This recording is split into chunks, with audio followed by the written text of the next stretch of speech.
नमस्कार दोस्तों, स्वागत है आपका इस YouTube चैनल में। कैसे हैं आप लोग?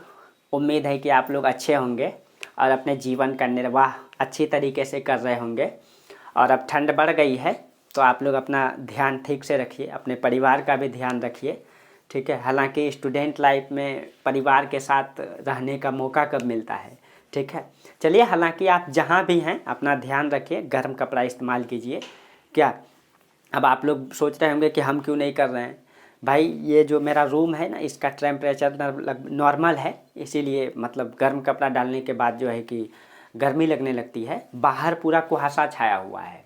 आज जो है दिल्ली में लगभग दिन भर कुहासा छाया हुआ रहा, अभी भी पूरा कुहासा छाया हुआ है, ठीक है। और थोड़ा बहुत के लिए थोड़ा सा धूप हुआ था, हल्का फुल्का, बहुत ज़्यादा नहीं हुआ था। अब ऐसा ही पूरा लगभग जनवरी भर होगा, फरवरी में भी कुछ दिन तक रहेगा ऐसा ही मौसम। इसीलिए अपना ध्यान रखिए, क्योंकि एक भी दिन तबीयत ख़राब होगा तो बहुत ज़्यादा पढ़ाई नुकसान हो जाएगा क्या। और इसको मेकअप करना आसान नहीं होती है, ठीक है। इसीलिए अपना ध्यान रखिए, ठीक है। और भारत को यही चीज़ें तो उपहार में मिली है। प्रकृति ने भारत को जो उपहार दिया है, हर प्रकार का मौसम। भारत में 13 प्रकार की जलवायु पाई जाती है, आपको पढ़ाएंगे, ठीक है। यही तो प्रकृति ने इसको उपहार दिया है और आपको इसी चीज़ों का ध्यान रखना है, बचा के चलना है। कितना मौसम चेंज हो गया, जलवायु चेंज हो गया, धीरे धीरे पता भी नहीं चला, ठीक है।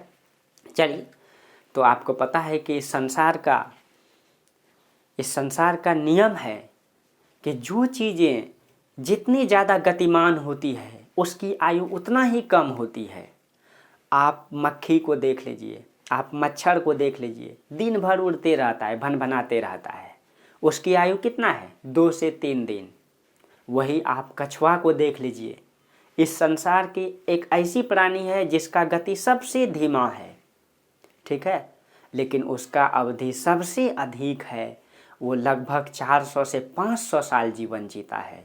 यानी एक मनुष्य का जीवन को लगभग वो 4 से 5 जनरेशन को देख लेता है। उसी प्रकार से आपका लक्ष्य है, आप जिस भी लक्ष्य को तय किए हैं वो धीरे धीरे प्राप्त होगा, हड़बड़ाना नहीं है। तुरंत हर चीज़ें प्राप्त नहीं हो जाता है। जो चीज़ें तुरंत प्राप्त होता है वो तुरंत ख़त्म होता है। जो चीज़ें जितनी ज़्यादा गतिमान है उसकी अवधि उतनी ही कम है। इसीलिए आपका लक्ष्य बड़ा है तो धीरे धीरे लक्ष्य को प्राप्त कीजिए, और धीरे धीरे प्राप्त होगा, बेहतर होगा, ठीक है। और आसानी से कुछ भी प्राप्त नहीं होता है। आसानी से प्राप्त होने वाला हर चीज़ें बेकार होती है। इसीलिए मेहनत करते रहिए, सफलता धीरे धीरे मिलेगा, ज़रूर मिलेगा। चलिए, तो हम लोग भी इस चीज़ों को इसी प्रकार से अपनी प्रक्रिया को आगे बढ़ाते हैं। हम लोग आज पढ़ेंगे भारत की भूगर्भिक संरचना का महत्व, ठीक है। और भारत की भूगर्भिक संरचना का महत्व में हम लोग क्या कर पढ़ते हैं, तो इसमें हम लोग भारत के भूगर्भिक संरचना का अध्ययन में भारत की चट्टानी संरचना का अध्ययन करते हैं। इसके अंतर्गत किस चीज़ का अध्ययन करते हैं, तो भारत का चट्टानी संरचना, ठीक है। तो इसमें हम लोग भूगर्भिक संरचना के अंतर्गत, आप लोग लिखिएगा, भूगर्भिक संरचना के अंतर्गत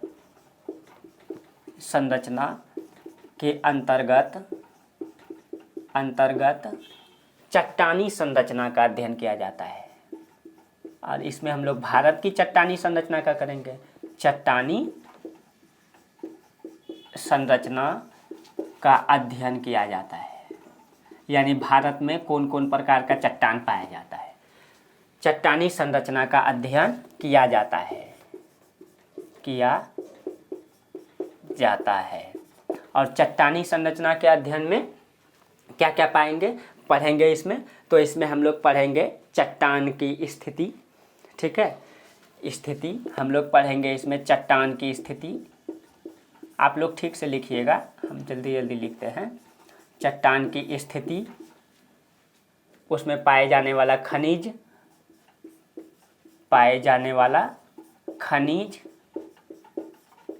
और उसका महत्व, ठीक है। ये चीज़ें हम लोग पढ़ेंगे, महत्व, ठीक है। देखिए, और एक चीज़ें आप लोग ध्यान रखिएगा, हम आपको बोले थे कि भारत का जो इतिहास हम बताए थे आप लोगों को, यानी कालक्रम का इतिहास, यानी कि पृथ्वी का जब उत्पत्ति हुआ था तो उत्पत्ति से लेकर वर्तमान तक में हम लोग कालक्रम में बांटे थे ना। उसमें हम लोग 5 महाकल्प, 4 युग, 18 कल्प में। तो आप लोग को याद अगर नहीं है तो कॉपी निकाल लीजिएगा, ठीक है, तो ज़्यादा समझ में आएगा। देखिए हम आपको बोले थे कि मान लीजिए ये पृथ्वी है, ठीक है, तो जब पृथ्वी की उत्पत्ति हुई थी, ठीक है, पृथ्वी की जब उत्पत्ति हुई थी तो पृथ्वी पहले आग का गोला था, पूरा ये आग का गोला था। और जब ये आग धीरे धीरे ठंडा हुआ तो ये पूरा क्या बन गया, चट्टान बन गया, एक चट्टान पूरा जम गया ये, ठीक है। और हम आपको बोले थे जब चट्टान बन गया तो कुछ भाग में समुंदर बना, बाद में धीरे धीरे, और कुछ भाग में महाद्वीप बना, ठीक है। तो जब महाद्वीप बना था तो आग से ठंडा होके था उस समय पेड़ पौधा तो था नहीं, कुछ नहीं था, आग ठंडा होके पूरा चट्टान बना था। और उसी चट्टान से लेके फिर बाद में बारिश हुआ, इसमें मतलब धूप पड़ा, नदी बहने लगी, तो धीरे धीरे वो चट्टान टूट फूट के मिट्टी बन गया। फिर उसमें पेड़ पौधा उगा, फिर हम लोग फसल उगाने लगे। तो उसी प्रकार तो जो शुरू चरण की जो चट्टान था, यानी आग से जो ठंडा होकर चट्टान बना था, और फिर धीरे धीरे वो मिट्टी में परिवर्तन हुआ, वहाँ से लेके वर्तमान तक की चट्टान को हम लोग इसमें पढ़ते हैं, ठीक है। अब मान लीजिए कि कोई भूमि ऐसा होगा कि जो शुरू चरण की चट्टान था, वहाँ अब नदी बहने लगी, वहाँ पे पेड़ पौधा उग गया, तो अब जो नीचे वाला शुरुआती चरण का जो आग से ठंडा होकर चट्टान बना था, वो चट्टान वहाँ से समाप्त हो गया, अब वो नीचे चल गया है, और ऊपर में पूरा मिट्टी निर्मित हो गई है, जलोढ़ मिट्टी, उपजाऊ मिट्टी, अनेक अनेक प्रकार की मिट्टी बन गई है, ठीक है। तो अब कोई देश ऐसा भी होगा जहाँ पे प्राचीन चट्टान अब नहीं बचा होगा न, और कोई देश ऐसा होगा जहाँ अभी भी बचा होगा। तो उसी प्रकार से हम लोग भारत को समझेंगे, ठीक है। तो आप लोग इतना तो समझते हैं कि भारत शुरू चरण में, यानी जब पृथ्वी में एक ही महाद्वीप था, इसको पेंजिया कहते थे, चारों तरफ महासागर था तो इसको पेंथालासा कहते थे। उसके बाद जब ये टूटा तो हम आपको बताए थे जब ये टूटा तो ऊपरी वाला भाग अंगारा लैंड, निचले वाला भाग गोंडवाना लैंड। अब भारत इसी गोंडवाना लैंड का हिस्सा है, यानी भारत सबसे प्राचीन भूभाग का हिस्सा है, ठीक है, सबसे प्राचीन भूभाग का हिस्सा है न। इसका मतलब भारत में शुरुआती चरण से ही भारत है, तो शुरू चरण से ही चट्टान पाया जाएगा भारत में, ठीक है। तो इसीलिए भारत में क्या क्या पढ़ेंगे अब हम लोग। अब हम बोले कि इसमें चट्टानी संरचना का अध्ययन किया जाता है, क्या अंडरलाइनिंग है, चट्टानी संरचना का अध्ययन किया जाता है। इसके अंतर्गत चट्टान की स्थिति, उसमें पाए जाने वाला खनिज और महत्व को समझेंगे, उसका क्या महत्व है। तो इसमें हम लोग अब देखिए चट्टान से ही मिट्टी का निर्माण होती है, मिट्टी का निर्माण होती है। अब थोड़ा समझिए भारत में जो चट्टान पाई जाती है उसको पहले लिख देते हैं, फिर हम समझाते हैं।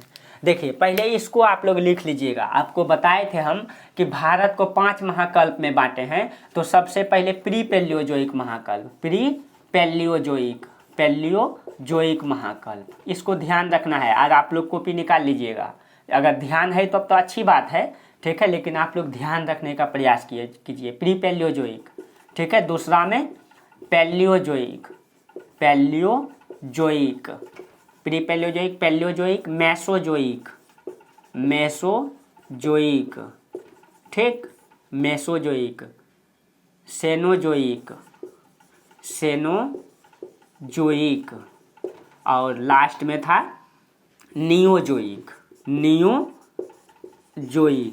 और हम आपको ये भी बताए थे कि प्री पैलियोजोइक को 2 भागों में बांटते हैं, ठीक है, आर्कियन और प्री कैम्ब्रियन कल्प में, ठीक है। और पैलियोजोइक को 6 भागों में बांटते हैं, ठीक है, Cambrian, Ordovician, Silurian, Devonian, Carboniferous और पर्मियन न। तो इसको कितने भागों में, 6। इसी को प्राथमिक युग की संज्ञा दिया जाता है। उसके बाद मेसोजोइक को 3 भागों में बांटे हैं, ट्रियासिक, जुरेसिक, क्रीटेशियस। और सेनोजोइक को 5 भागों में बांटे हैं, पैलियोसिन, इयोसिन, ओलिगोसिन, मायोसिन, प्लायोसिन। और नियोजोइक को 2 भागों में बांटे हैं, प्लियोस्टोसिन और होलोसिन। ना। इसको प्राथमिक युग की संज्ञा देते हैं, इसको द्वितीयक, इसको तृतीयक, इसको चतुर्थक ना। तो यहाँ पे जो संरचना का निर्माण होगा इसको प्राथमिक चट्टान कहें, द्वितीयक चट्टान, टर्शियरी चट्टान, क्वार्टनरी चट्टान। ठीक है, प्राथमिक चट्टान, द्वितीयक चट्टान, टर्शियरी, क्वार्टनरी। तो यहाँ पे जो क्वार्टनरी संरचना बनेगा, अब इसी को हम लोग समझेंगे, इसी को ध्यान रखना है, क्योंकि ये क्या है, यानी ये क्या है, जब पृथ्वी आग का गोला था, जब पृथ्वी आग का गोला था तो वो धीरे धीरे ठंडा हुआ तो चट्टान वाला एक पृथ्वी बना। तो उसी को हम लोग कालक्रम में बांट दिए। जैसे बच्चा का आयु कैसे बांटते हैं, बच्चा जब 0 से 5 साल होता है, शिशु अवस्था कहते हैं उसको, बस उसी प्रकार पृथ्वी जब आग का गोला ठंडा हुआ चट्टान बना तो उस काल को प्री पैलियोजोइक काल नाम दे दिए हम लोग। फिर धीरे धीरे और ठंडा होके पत्थर सब थोड़ा टूट फूट गया तो उसको आगे चल के पैलियोजोइक, मेसोजोइक, फिर उसमें नदी बना, कोयला बना, मतलब उसमें अलग अलग जीव जंतु आया, तो उसी का कालक्रम बांटे हैं पृथ्वी का। ठीक है, बस यही है। अब देखिए भारत में कौन कौन प्रकार का चट्टान पाया जाता है, कौन कौन प्रकार की संरचनाएं पाई जाती है, इसको भी आपको ध्यान में रखना है। यहाँ लिख देते हैं, भारत में जो संरचनाएं पाई जाएगी, भारत में संरचनाएं, यही हमको पढ़ना है। ठीक है, तो भारत में, भारत चूंकि प्राचीन काल का हिस्सा है ना, प्राचीन काल का हिस्सा है, इसलिए भारत में सभी प्रकार के चट्टान पाया जाएगा। सबसे पहले आर्कियन क्रम की संरचना, आर्कियन संरचना। ठीक है, आर्कियन संरचना भारत में पाया जाएगा शुरुआती चरण में, क्योंकि प्री पैलियोजोइक को 2 भागों में बांटे हैं, आर्कियन और प्री कैम्ब्रियन। तो सबसे शुरू वाला संरचना भारत में पाया जाएगा, क्योंकि भारत गोंडवाना लैंड शुरू भूमि का हिस्सा है। उसके बाद दूसरा में आएंगे आर्कियन, उसके बाद धारवाड़ क्रम की संरचना पाया जाएगा, धारवाड़ क्रम की संरचना। तीसरा में धारवाड़ के बाद कुडप्पा, इसको अभी बताएंगे सब, कुडप्पा। उसके बाद आर्कियन, धारवाड़, कुडप्पा, विंध्यन संरचना इसमें पाया जाएगा, विंध्यन संरचना पाया जाएगा।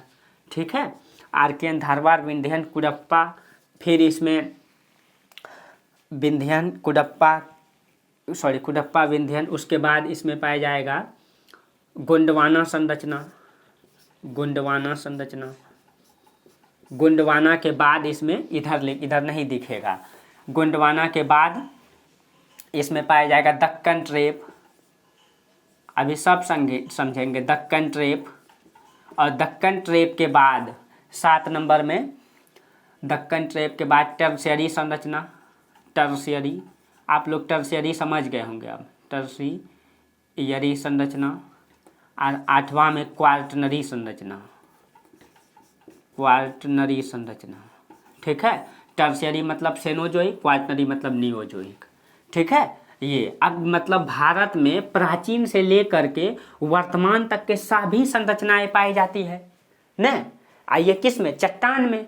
तो अब देखिएगा थोड़ा सा, भारत में जब सभी प्रकार के, भारत की चट्टान में प्राचीन से लेकर के, भारत की चट्टान में प्राचीन से लेकर के वर्तमान तक की जब सभी संरचनाएं पाई जाती है, तो चट्टान में ही तो खनिज तत्व पाया जाता है न।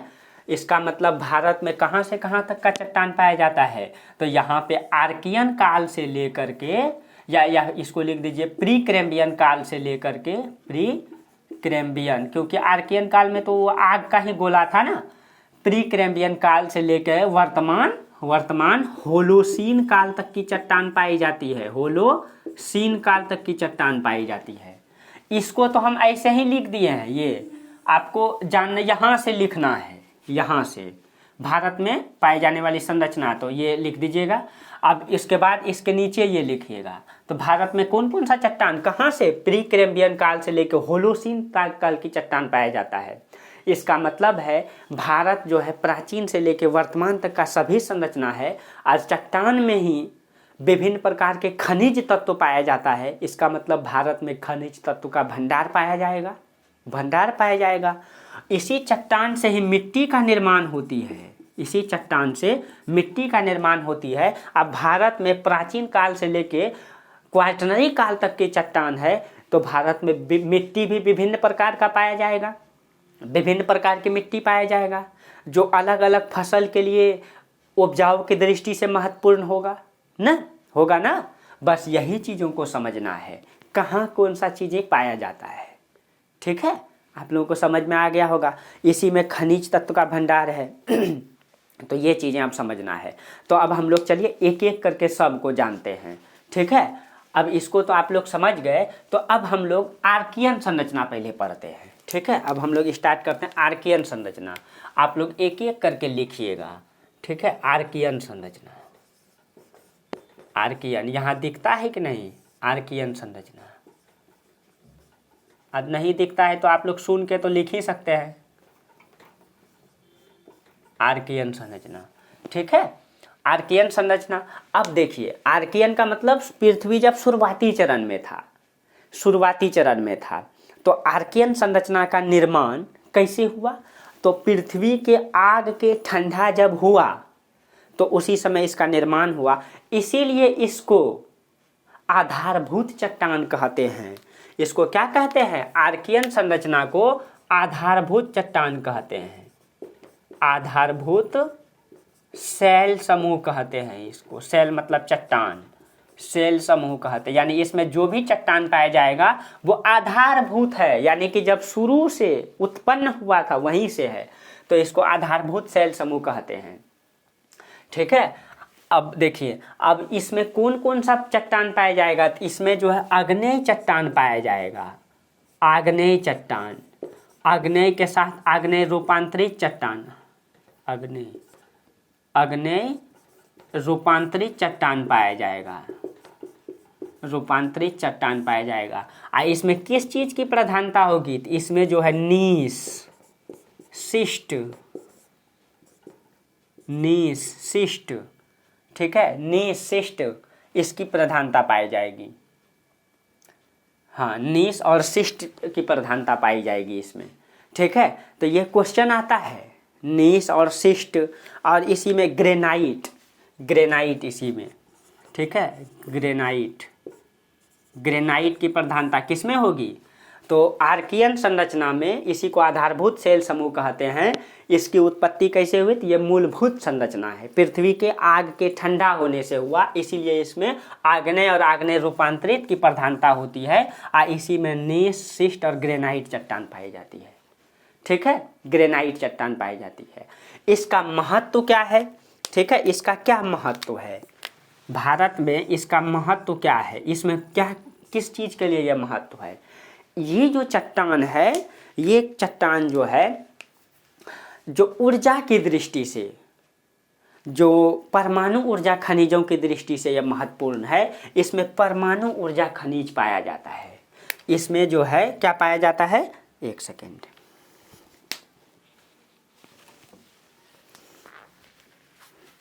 इंक लग गया भाई। अच्छा चलिए, कोई बात नहीं, पूरा हाथ में लग गया। अच्छा चलिए, देखिए इसका महत्व क्या है? तो इसका महत्व ये है कि इसमें जो है परमाणु ऊर्जा खनिज पाया जाता है, परमाणु ऊर्जा खनिज पाया जाता है। ये क्वेश्चन पूछेगा कि परमाणु ऊर्जा खनिज किस प्रकार के चट्टान में पाया जाता है। ठीक है, तो आपको जवाब देना है आर्कियन संरचना में। अब परमाणु ऊर्जा खनिज में कौन कौन सा खनिज इंपॉर्टेंट है? तो परमाणु ऊर्जा खनिज में आपको पता है कि यूरेनियम, ठीक है, और थोरियम पाया जाता है। यूरेनियम और थोरियम पाया जाता है। ठीक है, यूरेनियम और थोरियम पाया जाता है इसमें। और आपको पता है कि भारत अगर परमाणु संपन्न देश बना है, किसके कारण से? यूरेनियम के कारण से बना है। यूरेनियम से ही परमाणु बम बनता है। ठीक है, और ये भारत में पाया जाता है, इसी कारण से भारत परमाणु संपन्न देश बना, नहीं तो परमाणु आयात निर्यात पे बैन है। ठीक है, उसका कुछ अलग रूल है। ठीक है, और भारत में जो थोरियम है, थोरियम जो है भारत विश्व में सबसे ज़्यादा थोरियम का भंडार भारत में है। ठीक है, ये ध्यान में रखिएगा, भारत में सबसे ज़्यादा थोरियम का भंडार है, सबसे अधिक थोरियम का भंडार है। ठीक है, अब देखिए, अगर इसको मैप में समझेंगे तो फटाक से एक मैप बना दीजिए इसके नीचे में। आइए कहाँ कहाँ पाया जाता है, देखिए अगर ये भारत का मैप है ना, थोड़ा पहला मैप पूरा बनाना पड़ेगा आपको, उसके बाद पूरा नहीं बनाना पड़ेगा, जहाँ जहाँ ज़रूरत होगा वहाँ बनाएंगे। देखिए ये मान लीजिए भारत का मैप है, आप लोग ज़्यादा ये नहीं कीजिएगा, फटाक से खींच दे रहे हैं। ये मान लीजिए भारत है, ठीक है। तो ये भारत में अब हम बोले कि पूरा भारत का जो ये वाला हिस्सा है, ये प्राचीन भूभाग का हिस्सा है जिसको प्रायद्वीप भारत कहते हैं। तो ये पूरा भारत प्राचीन भूभाग का हिस्सा है, ठीक है। इसीलिए लगभग पूरे दक्षिण भारत, आज पूरे दक्षिण प्रायद्वीप भारत से लेके जो ये हिमालय का रेंज है, ये हिमालय रेंज है, ये यहाँ तक पूरा इस प्रकार की संरचना पाई जाती है, आर्कियन संरचना पाई जाती है, ठीक है। ये जो है पूरा मतलब ये इस प्रकार से अगर हम देखें तो ये यहाँ से लेके ये वाला है अरावली रेंज, ठीक है। ये अरावली रेंज है, ये पूरे में आर्कियन संरचना पाई जाती है और ये हिमालय तक भी पाया जाता है। लेकिन समझिएगा ये पूरा में पाया जाता है आर्कियन संरचना, ठीक है। लेकिन ये चूंकि सबसे प्राथमिक चट्टान है तो इसमें धूप, बारिश के कारण, नदी के बहने के कारण ये मिट्टी में परिवर्तित हो गया। तो कहीं कहीं जो है ये ऊपर निकला हुआ है, बाकी क्या हो गया, ये परिवर्तित हो चुका है, ये परिवर्तित हो चुका है। जैसे ये भाग मैदानी भाग बन चुका है, क्योंकि यहाँ गंगा नदी प्रवाहित होती है, पूरा मिट्टी बन चुका है। लेकिन इसका जो तल वाला हिस्सा है ये हिमालय तक फैला हुआ है, पूरी मतलब दक्षिण से लेकर पूरा हिमालय तक ये फैला हुआ है आर्कियन संरचना, ठीक है। लेकिन वर्तमान जहाँ जहाँ इसकी चट्टानें ऊपरी सतह पर है वहाँ वहाँ से यूरेनियम और थोरियम का भंडार वहाँ से मतलब खनन किया जाता है। जहाँ जहाँ इसकी चट्टान ऊपरी सतह पर है वहाँ से यूरेनियम और थोरियम का भंडारण किया जाता है, खनन किया जाता है, ठीक है। और मुख्य रूप से ये जो आपका अरावली रेंज है ये इसी का हिस्सा है। अरावली जो है, अरावली में कौन सा चट्टान, आर्कियन संरचना पाया जाता है और पूरे भारत में। तो आपको ये मैप ध्यान में रखना है, आर्कियन संरचना का ये मैप हो गया, ठीक है। ये किसका मैप, आर्कियन संरचना का मैप, आर्कियन संरचना का मैप। कोई पूछेगा तो बोलिएगा पूरे मतलब यहाँ तक तो है लेकिन इसके सतह के नीचे है, ठीक है, और ऊपर वाला भाग परिवर्तित हो चुका है। और पूरे प्रायद्वीप भारत लगभग आर्कियन संरचना का भाग है। और जहाँ जहाँ इसका चट्टान ऊपरी सतह तक है वहाँ से यूरेनियम और थोरियम का भंडारण या खनन किया जाता है, ठीक है। चलिए आर्कियन संरचना आपका क्लियर हो गया, ठीक। आर्कियन संरचना के बाद है आपका धारवाड़ क्रम की संरचना, ठीक है। तो चलिए अब धारवाड़ क्रम की संरचना देख लीजिए।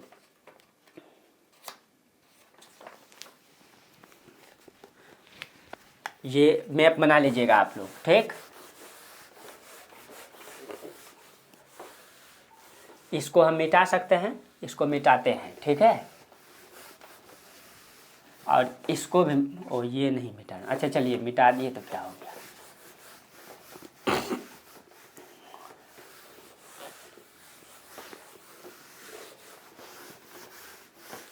चलिए आर्कियन के बाद धारवाड़ संरचना, ठीक है। अब दूसरा में कौन सा है, धारवाड़, धारवाड़ संरचना।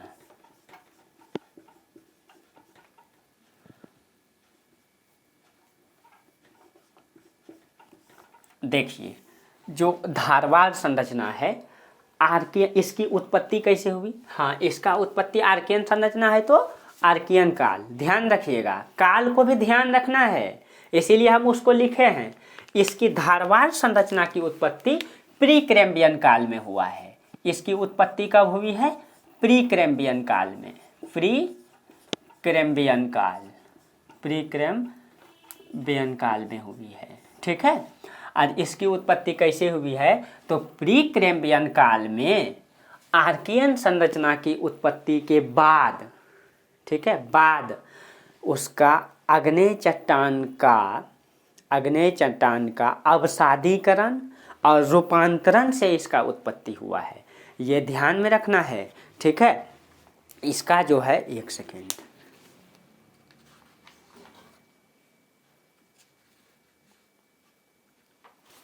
हाँ ठीक है। तो ये ध्यान रखना है, चलिए बाद में छूट जाएगा। देखिए प्री कैम्ब्रियन काल में हुई है। प्री कैम्ब्रियन काल में इसकी उत्पत्ति कैसे हुई है, तो धारवाड़ संरचना के बाद, ठीक है, आर्कियन संरचना के बाद अवसादीकरण, ठीक है, आप लोग ऐसे लिखिएगा, धारवाड़ संरचना के बाद अवसादीकरण एवं रूपांतरण से धारवाड़ संरचना की उत्पत्ति हुई है। ठीक है, धारवाड़ संरचना की उत्पत्ति हुई है। कैसे? अवसादीकरण और रूपांतरण से, रूप का अंतर हो गया, परिवर्तन हो गया। ठीक है, और ये जो इसकी जो उत्पत्ति हुई है, तो इसमें जो चट्टान पाया जाता है वो परतजार अवसादी सेल पाया जाता है, जो कि इसमें अवसादी चट्टान पाया जाता है इसमें। ठीक है, जो अवसादी चट्टान का वो गुण होता है वो परत टाइप का बना हुआ रहता है। ठीक है, जो अवसाद के रूप में, कभी आप लोग बालू देखे होंगे, ठीक है, गंगा नदी गए होंगे या किसी नदी में, तो बालू देखे होंगे, देखिएगा बालू का जो मतलब जमा हुआ रहता है, परत परत रहता है, उसको आप लोग हाथ से ऐसे करते होंगे तो परत टाइप का बना हुआ रहता है, वो अवसाद है। ठीक है, तो ये अवसादी संरचना और इसका रूप में अंतर से इसका रूपांतरण से हुआ है। ठीक है, तो ये इसकी जो उत्पत्ति हुई है प्री कैम्ब्रियन काल में, आर्कियन के बाद प्री कैम्ब्रियन काल में हुई है।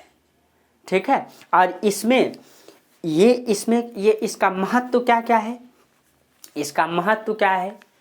इसका जो महत्व है ये धात्विक खनिज की दृष्टि से महत्वपूर्ण है।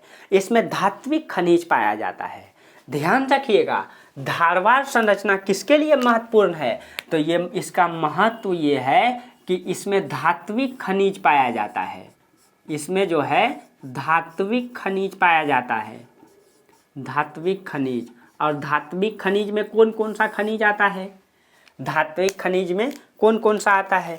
तो इसमें धात्विक खनिज में लोहा, इसमें मैग्नीज, इसमें क्रोमाइट, इसमें सोना, इसमें चांदी, इसी में तांबा आदि पाए जाते हैं। ये सब क्या है? ये धात्विक खनिज है। ठीक है, धात्विक खनिज है इसमें। ठीक, ये अब पता है कि जब इसमें धात्विक खनिज है तो इसमें इंडस्ट्री, औद्योगिकरण की दृष्टि से महत्वपूर्ण है। यानी जहाँ पे, ध्यान रखिएगा, जहाँ धात्विक खनिज का कच्चा माल पाया जाएगा तो वहीं पे लौह इस्पात उद्योग लगाया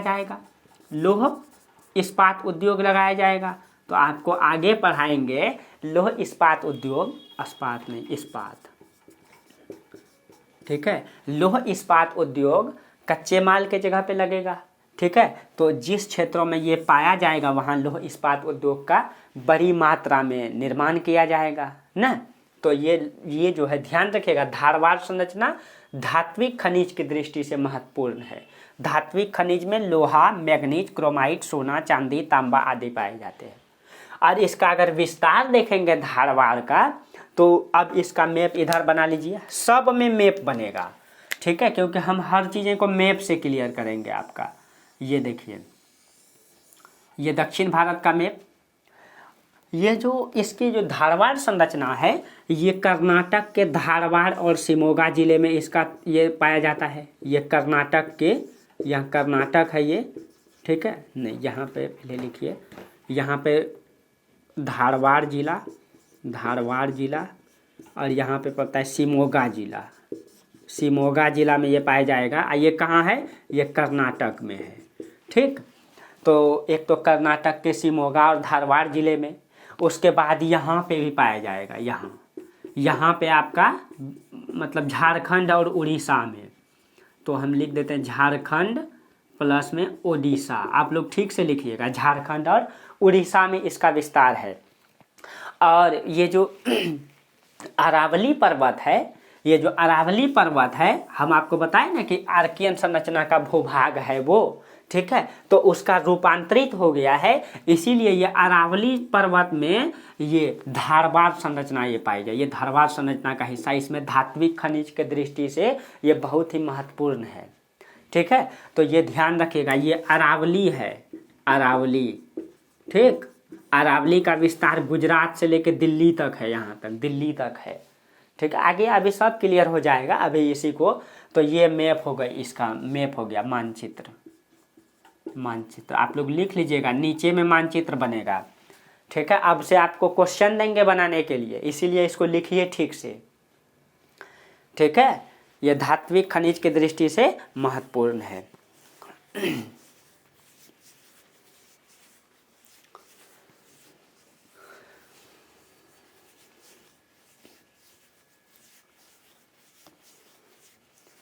ठीक है, ओ हम रुके, हमको लग रहा है ऑनलाइन चल रहा है, सॉरी भाई। ठीक है, चलिए, तो ये हो गया लौह अयस्क। तो यहाँ पे क्या पाया जाता है, यहाँ लौह अयस्क पाया जाता है। ठीक है, लौह अयस्क पाया जाता है। अयस्क कहाँ कहाँ, ये कर्नाटक में, उड़ीसा, झारखंड में। ठीक है, ये हो गया आपका क्लियर। उसके बाद धारवाड़ संरचना के बाद कौन सा, कुडप्पा संरचना। ठीक है, कुडप्पा एकदम क्लियर रखिएगा। आर्कियन संरचना में कौन सा चट्टान, मतलब किसके कौन सा खनिज, यूरेनियम और थोरियम। धारवाड़ संरचना में धात्विक खनिज, ध्यान रखिएगा। क्षेत्र इसका कहाँ कहाँ है, तो इसका ये क्षेत्र ध्यान रखिएगा। मुख्य रूप से तो थोरियम हर जगह से नहीं निकाला जाता है। ठीक है, कर्नाटक के कुछ हिस्से से निकाला जाता है, उसको अलग से हम लोग देखेंगे, आगे खनिज तत्व पढ़ेंगे तब। ठीक है, बाकी इसका तो हम आपको क्षेत्र बता ही दिए, कहाँ कहाँ से ये लोहा, मैग्नीज, क्रोमाइट पाया जाता है, सोना चांदी, यहाँ से इस क्षेत्रों से निकाला जाता है। उसके बाद धारवाड़ के बाद कौन सा, कुडप्पा संरचना। तो अब इसको मिटाते हैं हम, एक बार में सारा बोर्ड में आएगा नहीं। चलिए,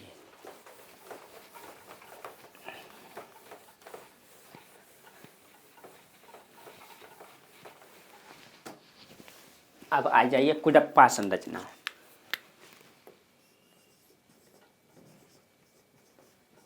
कुडप्पा संरचना, शायद यहाँ बोर्ड चमक रहा होगा ना। ठीक है, लेकिन आप लोग सुन के लिखिएगा। ठीक, अब देखिए, अब आ जाइए कुडप्पा संरचना में। जो कुडप्पा संरचना की उत्पत्ति है, ठीक है, इसकी जो उत्पत्ति है वो कैसे हुई है, पहले उत्पत्ति समझिए। इसकी भी उत्पत्ति प्री कैम्ब्रियन काल में हुई है। प्री कैम्ब्रियन काल, ध्यान रखिएगा। सारा आर्कियन संरचना आर्कियन काल, धारवाड़ संरचना प्री कैम्ब्रियन काल, कुडप्पा संरचना प्री कैम्ब्रियन काल। ठीक, इसकी उत्पत्ति कैसे हुई है, तो इसकी उत्पत्ति धारवाड़ संरचना के बाद, धारवाड़ संरचना के बाद अवसादीकरण और निक्षेपण से इसकी उत्पत्ति हुई है। ठीक है, तो आप लोग लिखिएगा, धारवाड़ संरचना के बाद अवसादीकरण, अवसादीकरण एवं निक्षेपण से इसकी उत्पत्ति हुई है। निक्षेपण से, इसको हम बोले थे रूपांतरण से, इसको हम बोले निक्षेपण से। हम आपको पढ़ाए थे कि नदियाँ जब पहाड़ से गिरती है तो अपने साथ कई सारे कंकड़ पत्थर लाके एक जगह जमा कर देती है, उसको निक्षेप कहते हैं। ठीक है, पढ़ा दिए हैं, इसीलिए शुरू में ये बेसिक चीज़ें हम शुरू में ही पढ़ा रहे थे, यही कारण से। ठीक है, बेसिक अब आपको सारा वही काम आएगा, इसीलिए उसको रिवीजन कर लीजिएगा अच्छे से।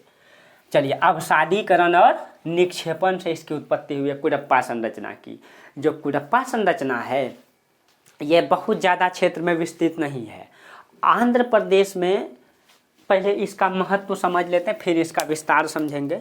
ठीक है, इसका महत्व क्या है ये ध्यान दीजिएगा। इसका महत्व ये है, इसमें धात्विक खनिज पाया जाता है, तो इसमें धात्विक और अधात्विक दोनों खनिज पाया जाएगा।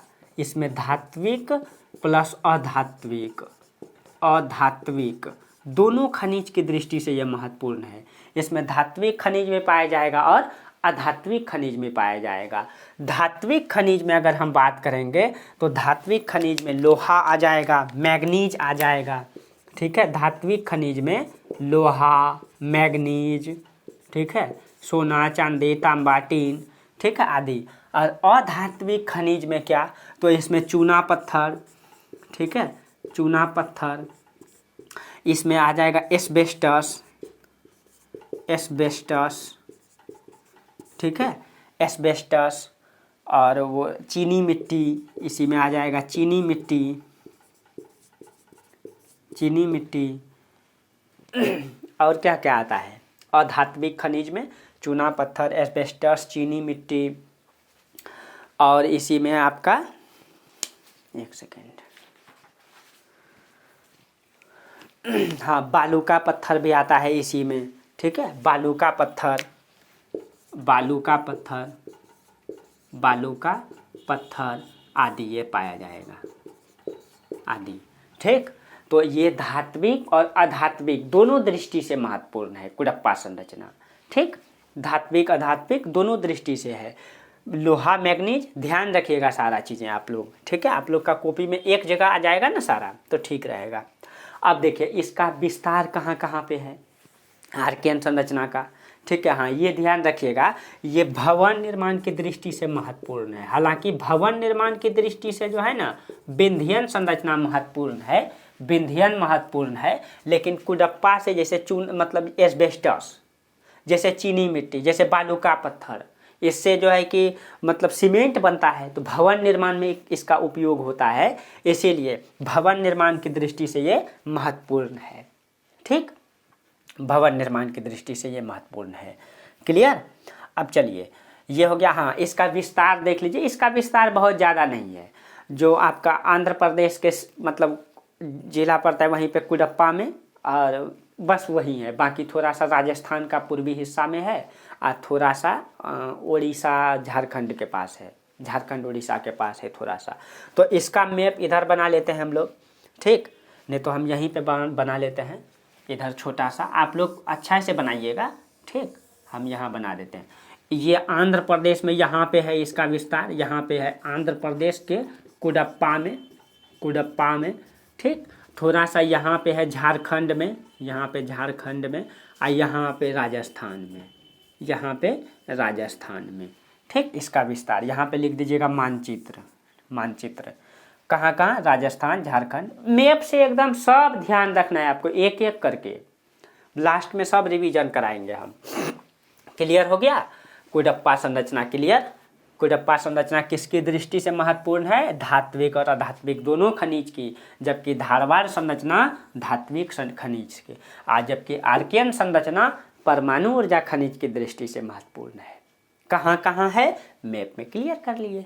चलिए अब धारवाड़ संरचना के बाद विंध्यन संरचना में आ जाइए, ठीक। विंध्यन संरचना, एक सेकेंड। आज हम लोग विंध्यन तक ही देखेंगे, ठीक है, फिर मेरा क्लास है।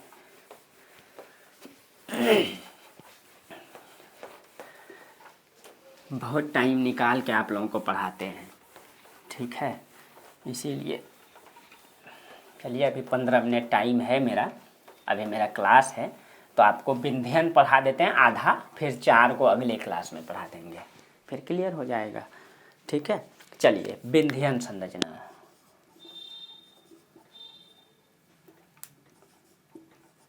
विंध्यन संरचना देखिए, जो विंध्यन संरचना है, जो विंध्यन संरचना है, इसकी उत्पत्ति, इसकी भी उत्पत्ति प्री कैम्ब्रियन, अंतिम प्री कैम्ब्रियन काल में इसकी उत्पत्ति हुई है विंध्यन संरचना की, ठीक है। इसकी उत्पत्ति जो है अंतिम, इसकी उत्पत्ति अंतिम प्री कैम्ब्रियन काल में, प्री कैम्ब्रियन काल, प्री कैम्ब्रियन काल में हुई है, ठीक। इसकी उत्पत्ति अंतिम प्री कैम्ब्रियन काल में हुई है। इसकी उत्पत्ति कैसे हुई है देखिए, जब भारत बना, थोड़ा सा आप लोग समझिएगा, जब भारत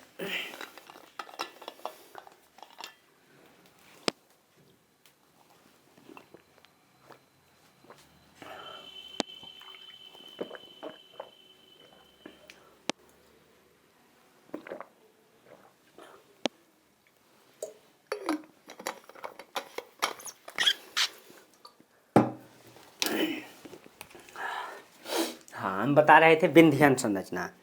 देखिए कार्बोनिफेरस काल में क्या हुआ था, विंध्यन संरचना जो है इसकी भी उत्पत्ति प्री कैम्ब्रियन काल में हुई है। ये इसकी उत्पत्ति अवसादीकरण से हुआ है, यानी अवसाद से हुआ है। कैसे देखिए, थोड़ा सा हम भारत का मैप में समझाते हैं। पहले समझा देते फिर इसके बारे में बताएंगे। देखिए ये मान लीजिए विंध्यन संरचना जो है ना, इस क्षेत्रों में विस्तार है इसका, इस क्षेत्रों में है, ठीक है। तो माना जाता है कि इस क्षेत्रों में पहले जो है कि पानी का भाग था, ठीक है, पानी था, नदी थी, जो भी रहे पानी का भाग था, ऐसा अनुमान लगाया गया है। और यहाँ पे भ्रंशन हुआ था, यानी कि पृथ्वी धंस गई थी। तो शुरू चरण में जब भारत था तो पूरे भारत में तो जंगल था, इंसान जब नहीं था, जब पृथ्वी बनी, पूरा चट्टान बना, महाद्वीप बना, तो पूरा जंगल से भर गया था। और ये मतलब शुरुआती चरण में मनुष्य जंगल में ही रहता था। तो कहा जाता है भयंकर भयंकर बहुत मोटा मोटा विशाल विशाल वृक्ष हुआ करता था, ठीक है, बहुत मोटा मोटा। और जैसे जैसे इंसान इस पापी प्रवृत्ति ने इस धरती पर आया, उसको काटा, पाप फैलाया, धीरे धीरे महापाप हुआ। फिर महापाप से कितना पाप हुआ आप लोग जान ही रहे हैं क्या। जो भी रहे भाई, तो आप लोग अपने पे नहीं लीजिएगा, ठीक है। मतलब हम लोग एक प्रकार से पापी ही हैं ना, इस प्रकृति को, कितनी अच्छी प्रकृति है और हम लोग इसका दोहन कर रहे हैं और इसके लिए कोई उपाय नहीं कर रहे हैं। तो हम लोग एक प्रकार से पापी ही हैं। तो कहा जाता है कि शुरुआती चरण में बहुत मोटा मोटा पेड़ उगा और सारा पेड़ था, मनुष्य उसी पेड़ पौधे में रहता था, कंदमूल खाता था, अपना जीवन व्यतीत करता था। जैसे जैसे इसको बुद्धि आते गया, उसको काटते गया, साफ करते गया, उसी से भूमि बना, सिंचाई होने लगा, खेती होने लगा, धीरे धीरे विकसित करने लगे। आज की दुनिया में इंडस्ट्री लगाने लगे, पूरे पेड़े ख़त्म कर दिए, फिर पेड़ का आकार छोटा हो गया, सब चीज़ें छोटा होने लगा, मनुष्य का आयु कम होने लगा, हर चीज़ें। पहले माना जाता है बहुत विशाल विशाल वृक्ष हुआ था शुरुआती चरण में, ठीक है। और उस वो वृक्ष में यहाँ भ्रंश हो गया, यानी कि अंदर चले गया वो, और अंदर जाने के बाद वो चप गया, दब गया, ठीक है, वो दब गया। और वही दबा तो इसी के बाद पढ़ेंगे गोंडवाना संरचना के निर्माण हुआ, उसी से, उसी में कोयला, वही पेड़ पौधा दबा, लाखों करोड़ों वर्ष बाद उसी में वही पेड़ पौधा कोयला बन गया, ठीक है। उसमें कई बार ये प्रक्रियाएं हुई है, मतलब ये भ्रंश की प्रक्रियाएं कई बार हुई है उसमें, ठीक है, ये चीज़ें हैं। तो इसका प्रीकैम्बियन काल में अवसादीकरण, ठीक है, और बृहद क्षेत्र में जल निक्षेपण की प्रक्रिया से इसकी उत्पत्ति हुई है। तो इसका अंतिम प्रीकैम्बियन काल में अवसादीकरण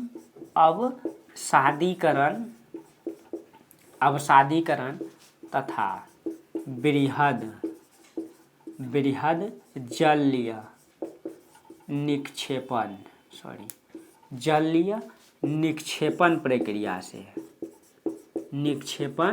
प्रक्रिया से इसकी उत्पत्ति हुई है, ठीक है, जलीय निक्षेपण प्रक्रिया से इसकी उत्पत्ति हुई है। और ये इसका जो महत्व है, इसका महत्व क्या है कि ये महत्व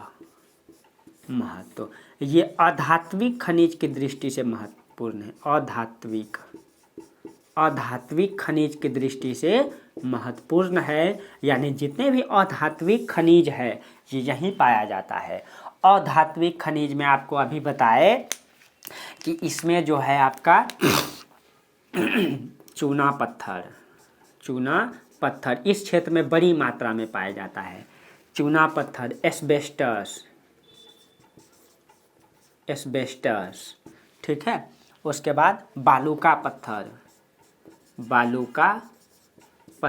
इसी को लाल बलुआ पत्थर भी कहा जाता है, बालू का पत्थर, ठीक है। चीनी मिट्टी, ये जितनी भी ये चीज़ें हैं आध्यात्मिक खनिज है, चीनी मिट्टी आदि ये इसी क्षेत्र में पाई जाती है, ठीक है। और इसी का उपयोग भवन निर्माण में होता है, इसीलिए भवन निर्माण की दृष्टि से सबसे महत्वपूर्ण संरचना विंध्यन संरचना है। कुछ मात्रा में यहाँ भी है, कोडप्पा में भी आध्यात्मिक चीज खनिज पाया जाता है, लेकिन आपसे पूछा जाएगा भवन निर्माण की दृष्टि से कौन सी संरचना महत्वपूर्ण है, अगर ऑप्शन में विंध्यन रहेगा तो विंध्यन होगा, ठीक है, विंध्यन संरचना। क्योंकि सीमेंट उद्योग, अब यहाँ पे आध्यात्मिक खनिज है, सीमेंट उद्योग कहाँ लगाया जाएगा, इसी क्षेत्रों में, इसीलिए सबसे बड़ा मतलब कि सीमेंट उद्योग इसी क्षेत्रों में स्थापित है। आप लोग कमेंट करके बताइएगा उसका क्या नाम है। बाकी हम आगे आगे क्लास में बताएंगे, इसके बारे में सब चीज़ें बताएंगे। ठीक है, अब इसका विस्तार कहाँ कहाँ है। ठीक है, इसका विस्तार तो यहाँ पे मानचित्र में विस्तार को देख लीजिए, इसके नीचे में आप लोग बनाइएगा विस्तार में। तो इसका विस्तार जो है एकदम इस प्रकार से विंध्यन पर्वत है, इसको विंध्यन पर्वत कहते हैं, इसी को विंध्यन पर्वत कहते हैं। इसका विस्तार यहाँ पे है बिहार का कैमूर जिला। ठीक है, सबसे दक्षिण पश्चिम जिला है कैमूर। तो बिहार से लेके उसके बाद यहाँ पे पड़ता है आपका झारखंड, उसके बाद छत्तीसगढ़, यहाँ पे पहले छत्तीसगढ़, ठीक, उसके बाद MP, उधर इधर गुजरात, और यहाँ पे पूर्वी राजस्थान। ठीक है, इसका विस्तार यहाँ पे है। कुछ आध्यात्मिक खनिज इधर भी है, आपको बताए ही। ठीक है, लेकिन मुख्य रूप से विंध्यन संरचना इसीलिए इसको विंध्यांचल पर्वत कहते हैं, विंध्यन पर्वत कहते हैं। ठीक, तो ये विंध्यन पर्वत किसके दृष्टि से, अधात्विक खनिज की दृष्टि से महत्वपूर्ण है। ठीक है, अधात्विक खनिज की दृष्टि से महत्वपूर्ण है। ठीक है, तो अब आज इतना ही रहने दीजिए, मेरा टाइम हो चुका है। तो भारत में आर्कियन संरचना परमाणु ऊर्जा खनिज की दृष्टि से महत्वपूर्ण है। उत्पत्ति आर्कियन काल, धारवाड़ संरचना धात्विक खनिज की दृष्टि से महत्वपूर्ण है, प्री कैम्ब्रियन काल में उत्पत्ति। कुडप्पा संरचना धात्विक और अधात्विक दोनों खनिज की दृष्टि से महत्वपूर्ण है, यह भी प्री कैम्ब्रियन काल। विंध्यन संरचना अधात्विक खनिज की दृष्टि से महत्वपूर्ण है। कुडप्पा संरचना धात्विक अधात्विक दोनों, अब विंध्यन संरचना अधात्विक खनिज की दृष्टि से महत्वपूर्ण है। ठीक है, इसकी भी उत्पत्ति अंतिम प्री कैम्ब्रियन काल।